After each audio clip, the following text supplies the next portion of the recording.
नमस्कार मित्रांनो, मी कपिल राणे, मुंबई गणेशोत्सव या पेजचा कार्यकर्ता आणि फोटोग्राफर. आज आपण लाईव्ह गेले आहेत आणि याचं कारण आहे की आपण मुंबई गणेशोत्सव या पेजच्या माध्यमातून प्रत्येक मंडळाच्या कार्यकर्ता, अध्यक्ष ह्यांबरोबर लाईव्ह जाऊन आपण त्यांच्याशी संवाद साधणार आहे. तर नमस्कार, आपले स्वागत आहे मुंबई गणेशोत्सव प्रस्तुत लाईव्ह विथ MGUमध्ये. आणि आज आपल्याबरोबर जे कार्यकर्ता आहेत ते आहेत खैरणीचा राजा या नावाने प्रसिद्ध असलेले मंडळाचे अध्यक्ष. तर आपण त्यांचं लवकरच स्वागत करू आणि त्यांच्याबरोबर संवाद साधू. लवकरच येत आहे तुमच्यावर लाईव्हमध्ये.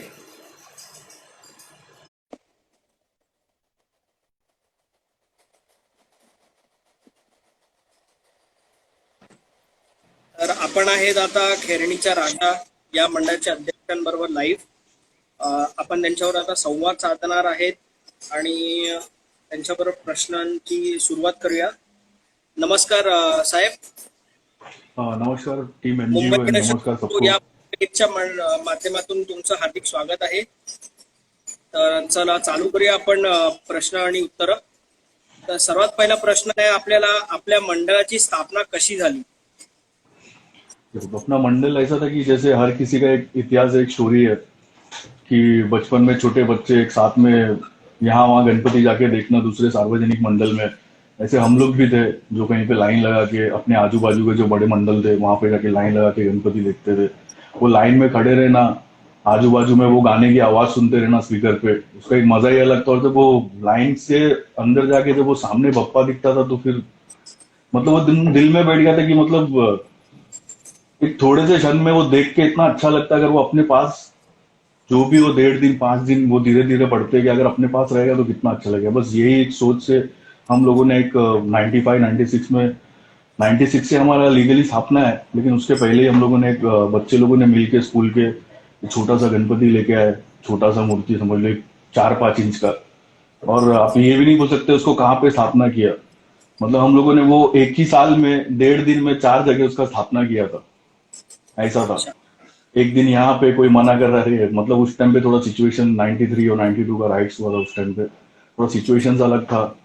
तो बच्चों को, अब हमको तो उस टाइम पे कुछ पता नहीं था, हम वो छोटी सी मूर्ति यहाँ लेके जाके रख रहे, वहां लेके जाके रख रहे, लोग मना कर रहे. फिर जो आज तक जो हमारा पुजारी है, जो पहले साल से गोकुल दास जी उनका नाम है, उन्होंने बोला कि मेरे घर में लेके आ जाओ. उनके घर में हम लोगों ने बिठाया. उसके बाद अगले साल से एक छोटा सा मंडप बना के बस ऐसी इसकी शुरुआत हुई. तर आपल्यासाठी दुसरा प्रश्न आहे की स्थापना करण्याचा विचार तुमच्या मनात कसा आला? स्थापना तो देखो यही था कि जो हम बच्चे लोगों ने चालू किया, उसके बाद में एक छोटा सा गणपति लेके, मतलब मैंने एक पराग सावंत उसका एक वीडियो है, मैंने उस दिन कुछ दिन पहले वो वीडियो देखा और हम लोगों को अपने मंडल का याद आ गया कि उसमें कैसे वो बच्चे मिलके कहीं से पर्दा चोरी कर रहे, कहीं से पाट चोरी कर रहे और बाम्बू चोरी कर रहे और लाके मंडप बना रहे. मतलब हमारा वही था, यहाँ वहां से मंडप चोरी करना, घूनी लेना, सीलना, बनाना, घर की लाइटें चोरी करना, कोई पर्दा अपने घर से लेके आ रहा है, लगा रहा है. बस गणपति उत्सव ऐसे ही हमारा चालू हुआ धीरे धीरे. अच्छा, लोगों का क्वेश्चन आ रहा है कि आप मराठी में बात कर सकते हैं क्या? इफ पॉसिबल है मराठी में बात कर सकते हैं? मैं मराठी में बात कर सकता हूँ, लेकिन कैसा होता मालूम है क्या कि शब्दों का हेर फेर से ना कहीं प्रॉब्लम नहीं हो जाए कुछ. ना मेरी हिंदी अच्छी है, ना मेरा मराठी अच्छा है, ना मेरा इंग्लिश अच्छा है. चलेगा, नो प्रॉब्लम. मैं आपको मराठी में क्वेश्चन पूछूंगा आपके लिए. चलेगा, कोई इश्यू नहीं. की गणेशोत्सव कसा साजरा केला पाहिजे या वर्षी? देखो, अब लोगों के लिए तो ये 11 दिन का उत्सव होता है, लेकिन जो मंडल के कार्यकर्ता, जो मंडल के लोग होते हैं, इनका तो समझ लो जिस दिन विसर्जन होता है उस दिन वो अगले साल की तैयारी चालू कर देते हैं. मतलब गणेश उत्सव ही उनके लिए सब कुछ है. मतलब ना उनके लिए दिवाली ना दशहरा. तो ठीक है, इस साल जो सिचुएशन है अपने महाराष्ट्र में, अपने इंडिया में, मेरा तो यही बोलना है जो अपने CM, अपने PM जो भी रूल्स एंड रेगुलेशन रखे कि इस दायरे में ये चीज करना चाहिए जो लोगों के लिए भला हो. क्योंकि देखो, हम एक सार्वजनिक उत्सव मंडल है, तो हमारा काम है अपने सोसाइटी को साथ में लेके सोसाइटी को, लोगों के लिए जो अच्छा हो, कहीं हमसे कोई गलती ना हो, और हम लोग उस टाइम पे लोगों के लिए कितना अच्छा कर सके वो करें। ठीक है, इस साल नहीं तो अगले साल करेंगे और अच्छे से। बरोबर. तर आपल्यासाठी पुढचा प्रश्न आहे की उपनगरातील सर्वात मंडळ एक निर्णय घेणार का? देखो, मुझे ऐसा लगता है कि सारे मंडल ऐसा निर्णय लेंगे। मेरा बोलने का मतलब है कि जैसे घर किसी गणपति होता है, अगर इस साल हम लोग वो चीज करते हैं, वैसे ही सार्वजनिक भी एक साल, सिर्फ एक साल संभाल ले तो इसके बाद जो अगला साल है इसके डबल धूमधाम से करेंगे। तो मुझे ऐसा लगता है कि सारे मंडल इस चीज को एक्सेप्ट करेंगे। और कैसे, देखो सार्वजनिक है, लोग आज हमको वर्गणी देते हैं, लोग, हम लोगों के लिए करते हैं। अगर हमको सिर्फ अपने अकेले के लिए करना होता तो आज हम अपने घर में लाके बिठाते गणपति। ये हम लोगों के अच्छा. लिए करते हैं, लोगों को एकत्रित करने के लिए एक अलग उत्सव है। मतलब मुझे तो ऐसा लगता है कि इंडिया का कैपिटल फेस्टिवल गणेश उत्सव है, महाराष्ट्र का भी नहीं, आज इंडिया का कैपिटल फेस्टिवल है। बरोबर. ठीक आहे. तर आपल्यासाठी पुढचा प्रश्न आहे की यावर्षी आपल्या मंडळाला 25वे वर्ष, जे बोलतात आपण रौप्य महोत्सव, होत आहे. तर हा 25व्या वर्षाचा प्रवास कसा होता तुमच्यासाठी, तुमच्या मंडळासाठी, कार्यकर्त्यांसाठी? वो 25वां साल बहुत लंबा प्रवास है लोगों के लिए। 25वां साल हो, हमारे लिए तो मतलब हर दिन गणेश उत्सव के लिए जीना और सोचना वही था। एक छोटे से 3-4 लोग, मतलब एक समय था कि हम लोग जब हमारा जो मंडल था, जो हम जो मंडप भी बनाते थे, तो कोई यहाँ से बांबू लाना, वहां से सुतली लेना, धागे से बांधना, कभी इससे बांधना, वो करना। 3 लोग होते थे हम लोग जो डेकोरेशन भी करते, गणपति भी लेके आते, बिठाते। विसर्जन भी हमारा ऐसा डिसाइड होता था कि हाँ, अपने एरिया में 1.5 दिन की गणपति बैठती है, उस दिन उनका विसर्जन है, तो उसी टेम्पो में अपन अपना गणपति लेके चले जाएंगे। क्योंकि होता नहीं था, एक 200-300 रुपए जमा होता था, तो अपने बजट के हिसाब से वो गणपति करना। फिर धीरे धीरे मतलब एक दूसरे को हमेशा वो सपना देखना। देखो, पहले तो लाल बाग परेल क्या है ये हमें पता भी नहीं था। पहले हमारे लिए जो हमारे एरिया में जो एक अच्छे मंडल है, जो बड़े मंडल, एक साकी मोहिली सार्वजनिक गणेश उत्सव मंडल है, पैरावाड़ी इच्छापूर्ति मंडल है, और डोंगरे सदन है, तो हम लोग बचपन से यहाँ पे जाना, मतलब हमारे लिए घर के अपने माँ बाप उनका उंगली पकड़ना और ये मंडलों में जाना, गणपति देखना, तो ये प्रवास मतलब वहां से ही था दिमाग में कि हाँ ये चीज हो, ऐसा एक दिन हो। फिर देखो धीरे धीरे हम उस चीज तक, वहां तक पहुंचे, वो चीज होने लगा। सबका कॉम्बिनेशन कि यहाँ का मूर्ति अच्छा होता है तो यहाँ का डेकोरेशन अच्छा होता है, तो यहाँ का ये अच्छा, ये सब चीज एक साथ में अपन भी करना चाहिए। और हम लोगों ने करीबन एक 5 साल हुआ होगा जो खुद से डेकोरेशन बंद कर दिया। नहीं तो उसके पहले तक हम लोग खुद, लड़के लोग खुद ही सारा डेकोरेशन करते थे। आज क्या हो जाता है, आज एक मंडल का अध्यक्ष होने के नाते और एक सोच और समझ आगे बढ़ने के नाते, जब हमारे पर जिम्मेदारी कि मेरे कार्यकर्ता को वो सेफ्टी बरोबर. होना चाहिए, कहीं कुछ ऊपर नीचे, और अपना उत्सव, अपना फेस्टिवल अच्छे से हो, तो ये सब सोचना, आपस में लोगों से बात करना। मतलब हमारा तो वो टाइम था कि हम परेड ग्राउंड में जाते थे और वहां पे खड़े होके बाकी मंडलों की मूर्ति बनते हुए देखते थे। तो वहां पे खड़े होके ऐसा, मतलब जो मेरे से छोटा रहे वो मेरे से ऐसा पूछे कि प्रशांत भाई, अपना मूर्ति कभी यहाँ से जाएगा कि नहीं, तो हम, मैं यही बोलना कि आएगा, आएगा, अपना भी दिन आएगा, अपन करेंगे, अपन सब ये चीज सोचेंगे, मेहनत करेंगे, इसके ऊपर आएगा, अपन भी परेड ग्राउंड से मूर्ति लेके जाएंगे।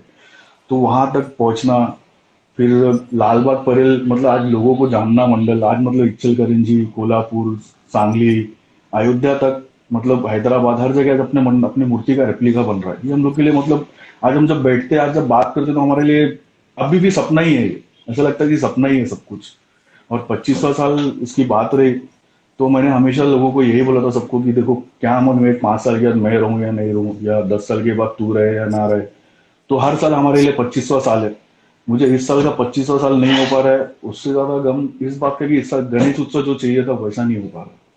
और ये मुझे सिर्फ मेरे लिए नहीं होगा, जितने जितने ये मंडल है, जितने गणेश उत्सव मंडल है, ये हर किसी का तकलीफ होगा, हर किसी का, मतलब वो इमोशन जुड़ा हुआ है ये इस फेस्टिवल से। तो 25वें साल तक तो पहुंच गए, होगा, बहुत अच्छा होगा। सो तुमच्यासाठी पुढचा प्रश्न आहे की 25वे वर्ष कसा साजरा करण्याचा विचार होता तुमचा, आणि या संकटात कसा साजरा करण्यात येणार? देखो, 25वां साल तो कैसा अब लोगों के दिमाग में है, सिल्वर जुबली, गोल्डन जुबली, कि मतलब, और हम लोगों का कैसा था कि हमें भी नहीं पता चला कि लोग इतना प्यार और लोगों का इतना खैरानीचा राजा की तरह लगाव हो गया कि लोग भी एक्सपेक्ट करने लगे कि इस साल क्या, इस साल क्या। और 25वां साल, जैसे पिछले 2-3 साल हमारे गए, उस हिसाब से हम लोग खुद आपस में ये बात करते हैं, यार अब 25वें साल में क्या करेंगे, इस साल ऐसा हो गया। तो हमारे लिए सबसे बड़ा लोड था। हमारा तो ऐसा था कि जब गणपति विसर्जन हो जाता था, तो ठीक है वो एक पीरियड सबके लिए बहुत डिप्रेशन वाला रहता है, लेकिन फिर भी वहां से खड़े होकर ऐसे मुड़ के एक ना एक आदमी ये बोल देता था कि अरे अगले साल का क्या करना है, कैसा तैयारी करना है। तो ये तैयारी हम नॉर्मल भी हम बैठ के डिस्कस करते थे, तो 25 साल का इस साल 25 साल था, हमको पता होगा कि लोगों के दिमाग में मतलब 25 साल मतलब बहुत कुछ अलग होगा।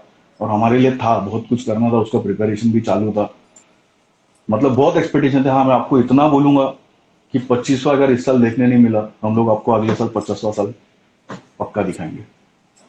सर तुमच्यासाठी पुढचा प्रश्न आहे की या रौप्य महोत्सव निमित्त आपल्या मंडळाकडून सामाजिक उपक्रम राबवले जाणार आहेत का? हाँ देखो, अभी आपने जो बात कहा, हम लोगों ने जो 25 साल के लिए तैयारी किया था, अभी जो ये कोविड-19 का जो सिचुएशन आया है, इसमें हमारे मंडल ने पिछले 70 दिन में डेली सुबह शाम लोगों को खाना, सुबह 300-400 लोगों को नाश्ता, शाम में 700-800 लोगों को खाना, ये 70 दिन तक हम लोगों ने रोज अपने विभाग के लोगों को ये खिलाया है। और अपने लड़के खुद बना के, हम चाहते थे कि देखो भंडारा अपने लिए बहुत, मतलब आज कहीं भी भंडारा हो तो आपको मुझे ये लगता है कि प्रसाद है, इसको लेना चाहिए। जी और हमारा भी एक था कि मतलब एक था कि हमारे पास मैन पावर इतना नहीं था। और हमेशा जब ये बात निकलती, कोई भी ये बोलता है कि प्रशांत भाई इस साल अपने को भंडारा रखना चाहिए, तो मैं ये बोलता था कि देखो अपने को भंडारा रखना है, भंडारा का मतलब है सेवा, जहाँ पे बर्तन भी हम दो, खाना भी हम परोसे और खाना भी हम बनाए। लोकांची प्रतिक्रिया येते की तुम्ही खूप चांगलं काम केलंय या परिस्थितीमध्ये, या अडचणी ज्या आल्यात कोविड-19 मुळे लोकांना, त्यासाठी लोक तुम्हाला खूप धन्यवाद देत आहेत की तुम्ही खूप लोकांची मदत केली आणि खूप चांगलं काम केलंय, चांगला उपक्रम घेतलाय तुम्ही मंडळाच्या. आणि मुंबई गणेशोत्सवच्या पण तुम्हाला खूप धन्यवाद आणि एक सल्यूट की तुम्ही हा उपक्रम केला आणि लोकांची मदत केली आणि अशीच पुढे करत राहा.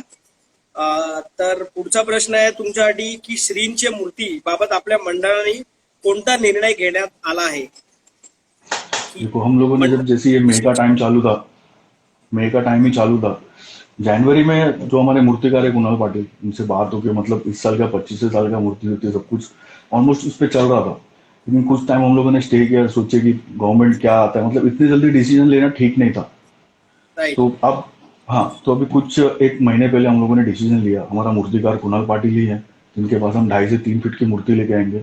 इस साल कोई मंडप नहीं होगा, हमारा जो मंडल का ऑफिस है वहां पे एक जो घरगुती में जैसा गणपति आप बिठाते हो, जैसा आप स्थापना करते हो, जो कुछ होता है बस वैसे ही होगा। जो भी पैसा या फंड आएगा, जो भी वर्गनी, तो हम लेने वाले नहीं है। लेकिन उस टाइम पे हाँ, समाज के लिए एक बहुत बड़ा निर्णय या काम हम लोग ने सोचा वो करेंगे। तर लोकांचा प्रश्न आहे की तुम्ही यावर्षी पीओपी ची मूर्ती बसवणार की शाडूच्या मातीत बसून ती प्रॉपर एक पॉन्ड मध्ये विसर्जित करणार? ठीक है, हमारा इस साल का मूर्ति वही साडू का माटी का ही होगा, क्योंकि जो हमारा हर साल जो हमारा जो पूजा का मूर्ति होता है वो स्वास्तिक आसन में मिट्टी का ही होता है, इस साल भी वैसा ही होगा। तर कोरोनाच्या प्रादुर्भावामध्ये मंडळाने कार्यकर्ता सभासद यांची स्वतःची काळजी घेऊन मंडळात कशा प्रकारची जबाबदारी देण्यात आली आहे? देखो इस साल मतलब कैसा है कि देखो चाहे मेरा मंडल हो, अभी ये तो मेरा व्यक्तिगत या अपने मंडल का डिसीजन है, बाकी जो मंडल भी कर रहा हो मैं उनको यही बोलूंगा सोशल डिस्टेंसिंग का पालन करें, सैनिटाइजेशन, मास्क, ग्लव्स, ये चीज रहे। और कितना कम से कम, देखो सबसे पहली बात है जो हर साल 11 दिन जो एक्टिविटीज होते थे मंडल में, उसको इस साल ना करे तो अपने लोगों के लिए अच्छा है। और उस फंड को कुछ लोगों के लिए यूज हो। इस साल देखो हम लोगों के पास जाके वर्गनी लेते, इस साल हमारा काम है कि ये मंडल निकल के उस सोसाइटी के लिए कुछ करे। तो प्रिकॉशन और गवर्नमेंट जो बोले, चाहे सीएम पीएम जो भी बोले, उसका हमें पालन करना चाहिए। तर पुढचा प्रश्न असा आहे की जर का अ, गणेशोत्सवाच्या दरम्यान लोकांची गणेश दर्शनासाठी गर्दी झाली तर त्या गर्दीला पाळण्यासाठी, त्यांच्या सुरक्षिततेसाठी, मंडळाच्या सुरक्षेसाठी, कार्यकर्त्यांच्या तुम्ही काय निर्णय घेणार की हँड सॅनिटायझर वापरून लाईन मध्ये उभे राहून दर्शन देण्याची सोय किंवा अजून असं काही? देखो अगर हमारा तो ऐसा होने नहीं वाला है, लेकिन अगर किसी और मंडल ये चीज है तो पहले ही जो लाइन के जो जैसे डिस्टेंसिंग का जो एक मार्क होता है, वो मार्क आप उसको डिवाइड करके रखे। वहां पे अपने कार्यकर्ताओं को भी जब जो लोग आएंगे उनसे एक डिस्टेंस पे रहने बोला जाए। और जो बैनर्स लगते थे वो बैनर्स के ऊपर क्या प्रिकॉशन है, क्या चीज है, या एक पैम्पलेट वहां पे ऐसा कुछ रखा रहे जिसके ऊपर सारे कंडीशंस लिखा हुआ रहे कि इस मंडल में एंट्री करने के टाइम में ये चीज जरूरी है। तर जसं वहां पे उसी तुम्ही टाइम, हाँ बघितलंय की गणपतीच्या मूर्तीवर होणारा खर्च खूप असतो. गणपतीची एक एक मूर्ती, सार्वजनिक मूर्ती जी असते ती खूप कॉस्टली असते बघायला गेलं तर. वरून आगमन आणि विसर्जनला होणारा जो खर्च आहे, जसा की बँड असतो, ढोल पथक असतं, लेझिम पथक असतं, तसा जो खर्च आहे तो यावर्षी नक्कीच वाचणार. कारण काय, कोविड-19 मुळे. तर तो जो पैसा वाचणार किंवा उरणार, त्या पैशाचा वापर तुम्ही कुठे करणार आणि कसा करणार? देखो, पैसा बचेगा तब जब इस साल वर्गनी लोग लेंगे। इस साल मुझे नहीं लगता है कोई मंडल वर्गनी लेगा। अगर ठीक है, जो बरोबर. भी सभासद वर्गनी, हाँ जो भी सभासद वर्गनी ये सब चीज आ रहा था, लोग इससे या उस दौरान कुछ मेडिकल कैंप रखे, ब्लड डोनेशन कैंप रखे, इस पैसे से जो भी उस समय, देखो जो भी उनका फंड हो, जिस हिसाब से उनका फंड हो। जैसे अगर किसी मंडल के पास अगर ज्यादा पैसा बचता है तो मेरा बोलना है कि आप एम्बुलेंस रखे। आज लोगों ने कोविड-19 के टाइम में तो सबसे बड़ा प्रॉब्लम देखा वो एम्बुलेंस का देखा। हर किसी ने वो फेस किया है। आज मतलब एक 200-300 मीटर दूर भी जाना है तो उसका चार्ज 8,000 9,000। ठीक है, उस टाइम पे हमारा उतना मतलब उतना कंडीशन मतलब या उतना प्रिकॉशन या लेने का उस कंडीशन नहीं हुआ अपना कि हम लोग कोविड-19 पेशेंट को हॉस्पिटल में लेके जाए। लेकिन उस आज जो इन्वेस्टमेंट है, आज अगर हर मंडल एक एम्बुलेंस रखता है या तो उस विभाग में एक सबसे बड़ा मंडल एम्बुलेंस खरीदता है जो लोगों के लिए रखे फ्री एम्बुलेंस। क्योंकि क्या होगा, ये 3-4 महीने तक मुझे लगता है कि ये इशू होने वाला है। उसमें काफी प्रेग्नेंट लोग हैं, प्रेग्नेंट लेडीज है या कुछ भी और इशू उनको होता है, तो उस टाइम भी उनको ये सारी चीजें सफर करना पड़ रहा है। मुझे ऐसा लगता है लोगों को इस चीज के ऊपर ध्यान देना चाहिए और हर मंडल को। तर पुढचा प्रश्न आहे माझ्या एका मित्राकडून की सरकार गणेशोत्सवावर खूप अटी आणतात. तर आपल्याला काय वाटतं की याने आपण उत्सव साजरा करू शकतो का मन मोकळ्या स्वभावाने? देखो, सरकार ने तो, चाहे कोई भी सरकार हो, पहले दही हंडी था, जन्माष्टमी था, उस पे भी रोक लगाते गए, गणेश उत्सव है उस पे भी रोक लगाते जा रहे। हर मंडल एक साथ में रह के और नागरिक और लोग अगर साथ में रहे तो मुझे नहीं लगता कि कोई इस पे रोक लगेगा। हाँ, इस साल ये हमारा हर मंडल का कर्तव्य बनता है कि हम सरकार के साथ में है, हम लोगों के साथ में है, जो कंडीशन जो सिचुएशन है हम उस हिसाब से चलेंगे। ये इस साल की बात है, अगले साल का तो निर्णय हर मंडल के हाथ में होगा। तर पुढचा प्रश्न हा आहे की आपल्या मतीने यावर्षी घरगुती जे गणपती बसतात त्याची स्थापना कशा प्रकारे करण्यात येईल? देखो, मेरा तो सोच ऐसा कि घरगुती घरगुती गणपति हर सार्वजनिक मंडल को इस साल घरगुती पद्धति के हिसाब से गणपति बिठाना चाहिए। हाँ, घरगुती वाले लोग को बस इतना है कि अब जैसे अगर आपके या मेरे घर में किसी के गणपति बैठता है तो उस टाइम पे क्या होता है, एक रिलेटिव्स का मेल जोल आना जाना होता है। तो इस साल उस चीज को अवॉइड करे थोड़ा। मतलब अपना जो एक पंडित है सिर्फ उसके अलावा और अपने फैमिली के अलावा कोई और आए ना जाए तो हर किसी के सेफ्टी के लिए बहुत अच्छा है। तर पुढचा प्रश्न असा आहे की आपल्या स्वप्नातील रौप्य महोत्सव साजरा होत नाही आहे, याचा खंत जाणवतो आहे का तुम्हाला? रौप्य महोत्सव है, बहुत तकलीफ तो है, लेकिन जैसे मैंने आपको बताया कि रॉक पे महोत्सव ये लोगों के लिए था और हमारे लिए ये टास्क या कुछ भी बोलेंगे, मतलब लोगों को जो एक्सपेक्टेशन थी, हम लोगों को ऐसा था कि हाँ इस साल मतलब है कुछ तो अलग दिखाएंगे, बहुत अलग था, सब कुछ तैयारी थी। लेकिन आपको इतना ही बोलूंगा, जैसे मैंने बोला आपको 25वां साल आपको अगर इस साल हम लोगों ने नहीं दिखा पाए, हम अगले साल आपको 50वां साल जरूर दिखाएंगे। तर आपण जसं बघायला गेलं की खूप मंडळांनी की वेगळ्या वेगळ्या उपक्रम केलाय की ते रक्तदान शिबिर आयोजन करणार, मग अन्नदान वाटप करणार, लोकांना गरिबांची मदत करणार, असं खूप उपक्रम घेतले वेगळ्या वेगळ्या मंडळांनी. तर तुमच्या मंडळाने असा काय उपक्रम घेतला आहे का ज्याच्याने लोकांचा फायदा हो, जसं रक्तदान शिबिर हो? तुम्ही असं काय आयोजन करणार आहे का? देखो, मेरा तो बोलना ये है कि सिर्फ आज ये जो कंडीशन मुंबई में आया है, अपने महाराष्ट्र में आया है या इंडिया में आया है, आज इसको नजर में रखते हुए इस साल अपने को नहीं करना है। जैसे हमारा मंडल है, हमने खैरानीचा राजा ने गए साल ऐसा रखा था कि दान पेटी नहीं होगा, आप आइए, आप अन्नदान करिए, आप वस्त्र दान करिए, कोई पैसे का कोई पैसे का लेन देन नहीं, कुछ नहीं। अंदर आप अंदर अंदर जाते जाते आपको कहीं पे पैसा डोनेट नहीं करना। आपको करना है तो आप खुद अन्न लेके आइए, अन्न दीजिए, आपको चाहिए तो आप वस्त्र ला के दीजिए। और वो हम लोगों ने लेके दिवाली के दिन कसारा, वहां पे आदिवासियों का गांव है, वहां पे जाके हम लोगों ने उन लोगों के साथ में दिवाली मनाया। वो एक खुशी बहुत अलग थी। मतलब वहां जाके हम लोगों को पता चला कि हमारे पास तो बहुत कुछ है, पप्पा ने बहुत कुछ दिया, और पप्पा ने अगर ऐसी आशीर्वाद रखा तो हमारा प्लान बहुत अलग था कि मतलब वो गांव को ही पूरा चेंज करना। देखेंगे, पप्पा हमारे साथ में रहेंगे तो जरूर करेंगे। और सिर्फ इसी समय जैसा आपने बोला इस साल नहीं, ये चीज हर साल होना चाहिए। और देखो सिर्फ गणपति की बात नहीं थी कि गणेश उत्सव में ये चीज हो, हर मंडल आज एक अपने सोसाइटी का मंडल है, उस मंडल को पूरा सोसाइटी सपोर्ट करता है। तो मंडल के कार्यकर्ता और मंडल का अध्यक्ष जो भी है, उनका जिम्मेदारी है उस सोसाइटी को ऐसे टाइम पे पूरी तरह संभालना। अभी हमारे मंडल ने ठीक है 800 लोगों को डेली खाना खिलाना था, हम लोगों ने उसके बावजूद चाहे अपना विभाग हो या कहीं से भी फोन आया या कुछ भी था, हमने वहां पे जाके उनको राशन पहुंचाया। हमने करीबन 1500 लोगों को राशन, 1500 घर तक राशन पहुंचाया है, 2500 घर तक सब्जी और फल फ्रूट पहुंचाया है। जिनके मेडिकल बिल के प्रॉब्लम थे वो भी हम लोगों ने किया। और ये देखिए ये उनका पैसा है, ये हमारा पैसा नहीं है। ये लोगों ने जो हमको वर्गनी दिया, जो जिन उनके वर्गनी की वजह से आज हमारा मंडल है, तो आज मंडल का काम है उनके लिए खड़े रहे। तर लोकांना एक प्रश्न पडलाय की आपल्या मंडळाचं पहिले नाव होतं की बाळगोपाळ मित्र मंडळ, नंतर ते बदलून खैरनीचा राजा गणेशोत्सव मंडळ करण्यात आले आणि आता सार्वजनिक उत्सव मंडळ याबाबत आपण काही सांगू इच्छिता की कसं तो झालंय का? एक्चुअली देखा जाए तो प्रवास हमारा यही है। आपने बहुत अच्छा चीज पूछा, प्रवास हमारा यही है।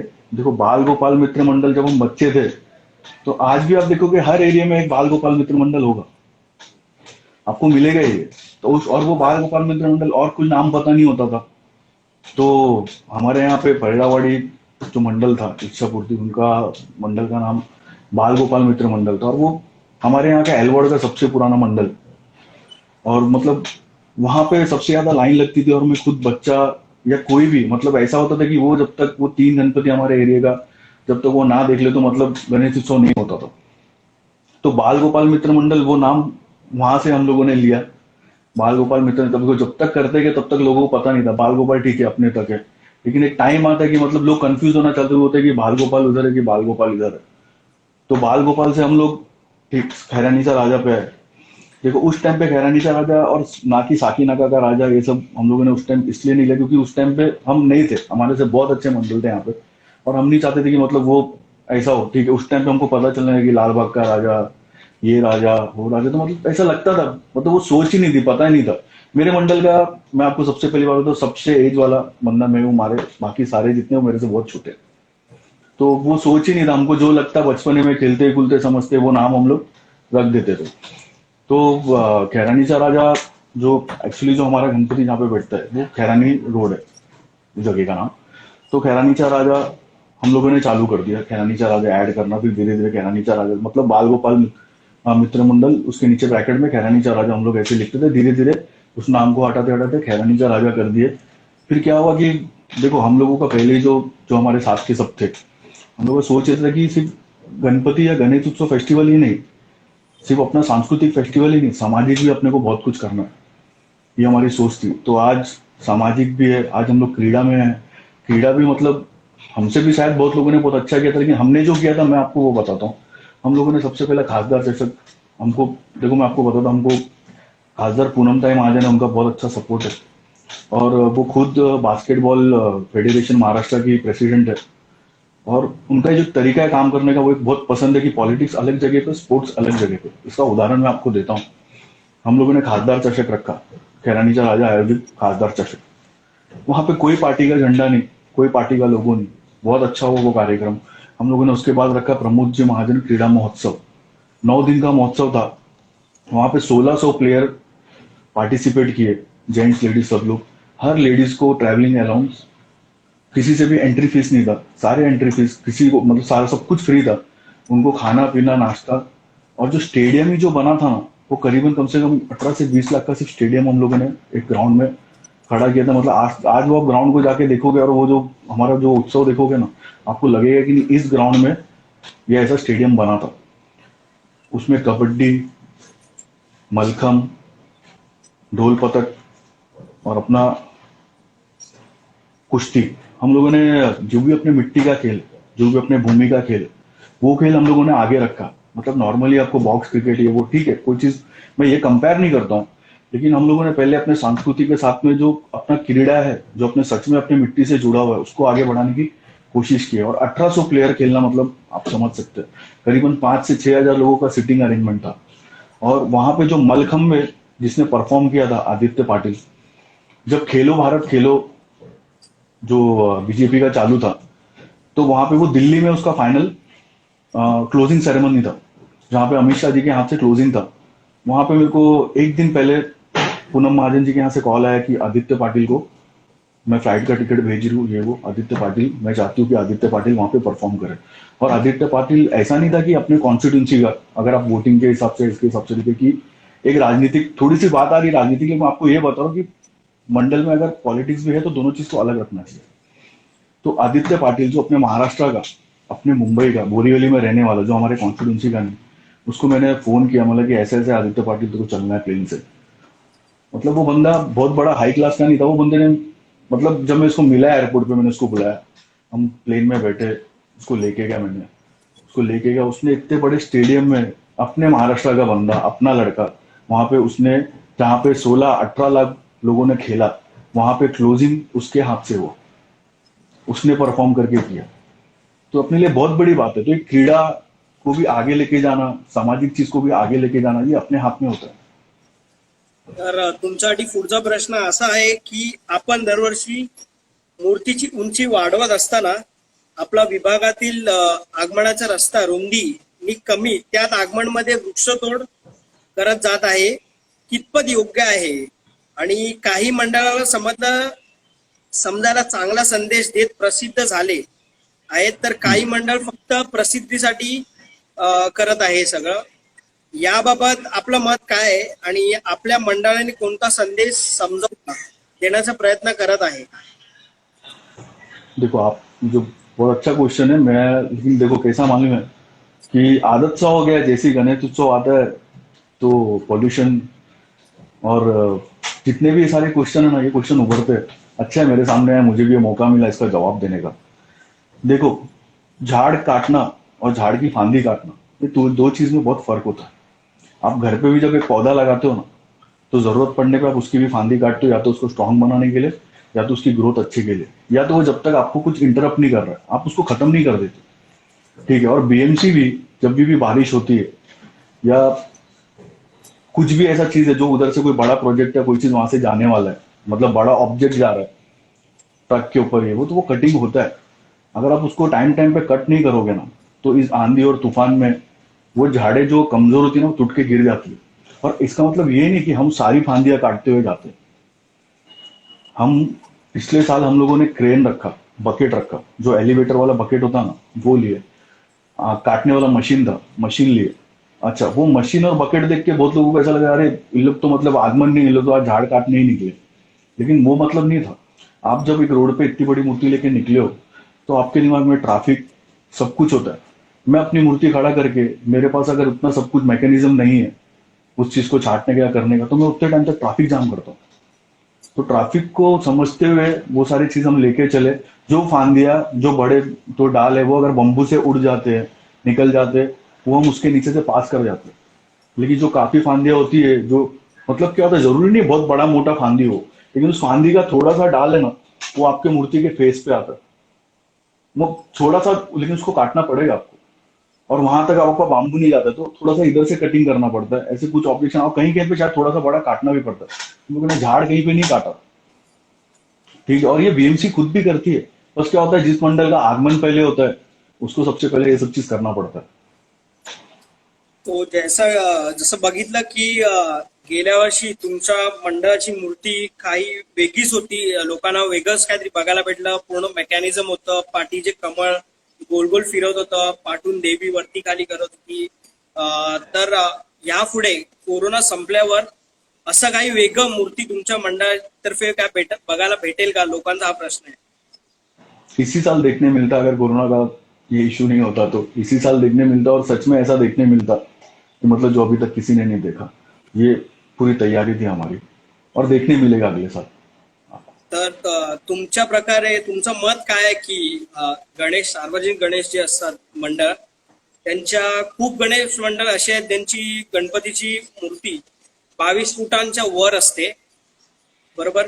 आणि ते गणपती लवकर पाण्यात जेव्हा विसर्जनसाठी जातात, ते खूप लोकांचा असा प्रश्न आहे की पीओपीचे बनलेले असतात, तर ते विरघळायला टाइम घेतात, त्याच्याने पोल्युशन होतं.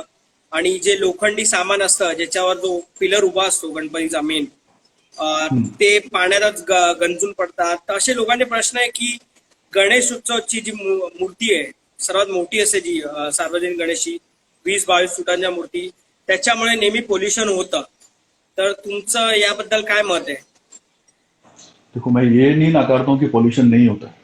मैं सिर्फ आपको ये बोलता हूँ कि यही जो गणेश उत्सव मंडल है, चाहे लालबाग है, चाहे चिंचपोकली है, चाहे वहां पे जितने भी नरे बाग है, जो भी मंडल है, ठीक है, ये बड़ी मूर्ति लेके आ रहे हैं, हम भी बड़ी मूर्ति लेके आ रहे हैं, क्या इसके अलावा ये साल भर समाज के लिए कुछ नहीं कर रहे? कर रहे हैं ना। ये क्वेश्चन उठाने वाले वो होते हैं ना जो खुद कभी समाज के लिए कुछ नहीं करते। और मैं आपको एक बात बताऊं, लोग आज बात करते हैं इको फ्रेंडली या पेपर का इसका, मेरे को तो बात बताइए। चलो ठीक है, मैं तो पीओपी की मूर्ति आज बनाता हूँ, आप तो पेपर की मूर्ति बनाने के लिए पहले पेड़ को काटते हो, पेपर बनाते हो, फिर मूर्ति बनाते हो। ठीक है, अगर अगर मैं आपको बोलता एक छोटा सा आप एक एग्जांपल देखना, आप जो पेपर की जो मूर्ति बनती है ना, उसका बनाने का एक तरीका अलग है। अगर आप उसको प्रॉपर राइट तरीके से बनाओ, उसमें जो ग्लू, जो उसमें गम यूज होता है ना, वो उसका केमिकल, अगर आपके पास किसी का पास फिश टैंक हो, वो छोटा सा ना वो एग्जांपल देख सकता है। आप एक छोटा सा मूर्ति लो पीओपी का, उसको तोड़ के उस फिश टैंक में डालो, और वो पेपर का मूर्ति उसका एक पीस उठा के आप टैंक में डालो। अब देखो पानी किससे ज्यादा पॉल्यूट होता है और किससे ज्यादा, सबसे ज्यादा प्रॉब्लम होता है जो अंदर लिविंग बींग्स। आप ठीक है, मूर्ति वहां पे विसर्जन होता है, किनारे आते हैं जो बीचेस है, वहां पे मूर्ति किनारे आते हैं, लेकिन वो हट जाते हैं ना वहां से। हटाने तो मिल जाता है आपको वहां से, ठीक है, डंप नहीं होता है, वो पूरी तरह रिसाइकल नहीं हो पाता। प्रॉब्लम ये है। लेकिन आप ये नहीं बोल सकते कि इको फ्रेंडली भी उतना ही बहुत ज्यादा अच्छा है। इको फ्रेंडली में ठीक है, जब तक वो एकदम प्रॉपर शालू का मिट्टी का मूर्ति नहीं है, तब तक वो प्रॉपर इको फ्रेंडली नहीं है। तर लोकांचा अजून एक प्रश्न आहे की भले सार्वजनिक मूर्ती जी उंच मूर्ती असते ती पीओपीची बनवा तर चालेल, पण जी पूजेची मूर्ती जी समोर असते गणपतीच्या पुढे जिचं पूजा होते ती ऍटलीस्ट शाडूची बनवा, तर त्याच्याने पोल्युशन कमी होईल का? कारण छोटी पूजेची मूर्ती असते आणि जे घरगुती गणपती असतात, आजकाल बघायला गेलं तर घरगुती गणपती पण जे पण बसवतात ते पीओपीचेच बसवतात. पीओपी का? ते वजनाने हलके असतात आणि कॉस्टिंग कमी असते त्यांची, कम्पेअर टू शाडूची मातीची मूर्ती जी वजन पण असते आणि त्याचे पैसे पण खूप असतात. तर तुम्ही लोकांना काय म्हणजे सांगू शकाल की ऍटलीस्ट घरची जी गणपती पूजेची मूर्ती असते ती आणि सार्वजनिक गणेश उत्सव मंडळाची पुढची छोटी पूजेची मूर्ती असते, जर का ती शाडूची बनवली त्याच्याने पोल्युशन कमी होईल का? जी जरूर होगा। देखो, हम जो हमारा मंडल है, जो हमारी पूजे की मूर्ति होती है, वो करीबन आज 7-8 साल से चालू की मिट्टी की मूर्ति ही है। और मेरा सच में सबसे निवेदन है, अगर ये घर वाले जितने जो अपने घर पे गणपति बिठाते हैं, देखो इनके लिए पॉसिबल है कि वो मिट्टी की मूर्ति बिठा सके। टाइम लगता है, और देखो प्राइस, एक कलाकार का आप प्राइस नहीं लगा सकते, और मिट्टी की मूर्ति बनाना मतलब सच में उसके लिए बहुत बड़ा कलाकार चाहिए। पीओपी की मूर्ति एक डाई में बनती है, ठीक है, जिसको कलर करने आता है वो कलर कर लेता है, लेकिन एक मिट्टी की मूर्ति बनने के लिए टाइम भी उतना लगता है। उसका वैल्यू जाहिर सी बात है वो बढ़ेगा। एक पीओपी का मूर्ति जो मैन्युफैक्चर होता है या जो भी होता है, वो 10 दिन में आप करीबन 500 मूर्ति बना लोगे, लेकिन एक मिट्टी की मूर्ति बनाने के लिए कम से कम 10 दिन लगता है। तो उसका प्राइस उतना होना ही है। लेकिन हाँ, कम से कम अगर हर घर जो घर पे बिठाने वाले जितने भी है, अगर अपने सिस्टम को, अपने इको सिस्टम को अगर ये सपोर्ट करेंगे, ये अगर सारे के सारे मिट्टी की मूर्ति बनाने लगे या रखने लगे, तो हाँ तो ठीक है, हमारे जैसे मंडल कम से कम खड़े होकर बोल तो पाएंगे चलो इतना तो चेंज हुआ। अब तो छोड़ो हम लोगों को, नहीं तो हर साल जैसे ही गणेश उत्सव आता है, पीओपी का मूर्ति, ये वो पॉल्यूशन सबको गणेश फेस्टिवल में ही याद आता है। तर आमच्या पेजच्या माध्यमातून गणेश बघताना तुम्ही उत्साहात कोणता विशेष काळजी घ्यावी असं सांगू शकतात, किंवा काय तुम्ही बोलू शकतात की लोकांनी या परिस्थितीत केलं पाहिजे, या संकटात केलं पाहिजे? देखो, मैं ये बोलूंगा कि लोग अपना ध्यान रखें, सेफ्टी डिस्टेंस का मेजर रखें। जो है, जो गवर्नमेंट ने बताया, देखो गवर्नमेंट हमसे ज्यादा जानती है, गवर्नमेंट इसके ऊपर वर्क कर रही है। उनका जो भी प्रिकॉशन है, वो जो बता रहे हैं उसको फॉलो करो। आपको जरूरत नहीं है तो घर से बाहर मत निकलो। अगर कोई निकल रहा है घर से बाहर, तो वो एक ही बंदे को रखो, तो वो एक बंदा बाहर जाए, जो भी चाहिए जरूरत वो चीज को लेके आए। आप जो अभी देखो, मतलब काफी मल्टीविटामिन, विटामिन सी, ये सारी चीजें हैं, इनके बारे में स्टडी करो। अगर आपको लगता है, आपका डॉक्टर बोलता है चीजों को रखना चाहिए आपके डेली डाइट में, तो उसको रखो आप। अब ये संकट कैसे निकल जाए और अगला गणपति फेस्टिवल हम सब साथ में कैसे मिलके मनाए, बस ये अच्छा होना चाहिए। सर, तर धन्यवाद तुमचं प्रशांत मोरिया साहेब. आमच्या बरोबर जॉईन केलं तुम्ही आणि लोकांशी संवाद साधला आणि तुमच्या माध्यमातून लोकांना खूप काही सांगितलं जे केलं पाहिजे या परिस्थितीमध्ये कोविड 19चा जो आलाय प्रॉब्लेम आपल्या लाईफमध्ये त्याशी कसं लढायचं काय केलं पाहिजे आणि गणेशोत्सव कसा साजरा केला पाहिजे आणि काय काय केलं पाहिजे. धन्यवाद आमच्यावर खूप तुम्ही जॉईन केलं आणि धन्यवाद मुंबई गणेश उत्सव टीम. देखो आप लोगों ने जो स्टेप लिया, आप लोगों ने मुझे, हम खैरानीचा राजा मंडल को अवसर दिया, यहाँ पे ये स्टेज दिया, प्लेटफॉर्म दिया बात करने के लिए, लोगों तक एक मैसेज पहुंचाने के लिए. अब पता नहीं लोगों को ये मैसेज कितना सही लगे कितना बुरा लगे, लेकिन जो है सही या गलत है इसमें से जो इसको छाट के जो चीज समझे वो ठीक है. और मैं आप लोगों का बहुत बहुत धन्यवाद करता हूँ, क्योंकि आप ऐसे जितने पेजर्स है, जितने फोटोग्राफर्स है, आप लोग आज अपने महाराष्ट्र के उत्सव को आज सब जगह लेके जा रहे हो. ये आप लोग जो इसको पहुंचा रहे हो, तो आप लोग अपना खास करके ध्यान रखिए और ऐसे अपने गणेश उत्सव को आगे तक लेके जाइए. बस ये निवेदन है. साहेब जय हिंद Thank जय you. महाराष्ट्र. लवकरच भेटू. जय हिंद जय महाराष्ट्र. तर धन्यवाद. हे होते आपल्याबरोबर खैरणीच्या राजाचे अध्यक्ष प्रशांत मौर्य, ज्यांच्याशी आपण आता संवाद साधला आणि त्यांनी खूप काय बोलले आपल्याबरोबर, खूप काय आपल्याला सांगितलं. तर मित्रांनो एकच बोलतो की या कोरोनाच्या टाइम मध्ये स्वतःची काळजी घ्या, प्रॉपर सॅनिटायझर लावा, सोशल डिस्टन्सिंग मेंटेन करा आणि आपल्या घरवाल्यांची काळजी घ्या. जास्त बाहेर पडू नका, विनाकारण बाहेर पडू नका आणि गरज असेल तेवढी लोकांची मदत करा आणि एवढंच बोलू शकतो. आणि लवकरच भेटू पुढच्या लाईव्ह मध्ये. ते आम्ही लवकरच तुम्हाला कळू की नेक्स्ट लाईव्ह कोणाबरोबर आहे आपलं. तर तिथपर्यंत जय हिंद जय महाराष्ट्र.